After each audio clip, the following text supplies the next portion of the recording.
Welcome to the Banker Lamp. Please enjoy the video. You start by selecting one or two commercial reference tracks that mirror your song's genre, tempo, and arrangement.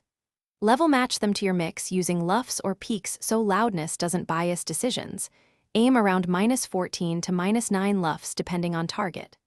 Once done, route both reference and your mix through the exact same monitoring chain and bypass master processing on playback. This immediate alignment ensures you're comparing tonal balance and dynamics rather than volume or limiter artifacts.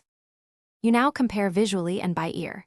Use spectrum analyzers and correlation meters to reveal where your mix diverges from the reference. Make a short list of 2 to 3 problem areas, for example weak lows, muddy mids, or missing high-end shimmer.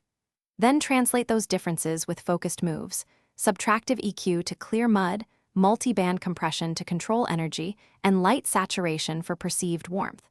Make small changes, toggle the reference frequently, and document each adjustment so you can hear what truly helps.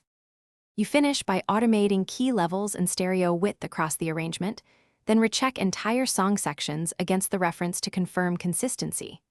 Always audition at the mix bus with any limiter or loudness processing bypassed so tonal balance is honest. If your mix still feels off, troubleshoot one variable at a time. Verify monitor calibration and room treatment, audition the reference on another system, or swap references. This targeted approach isolates the problem quickly and gets you back to productive decisions.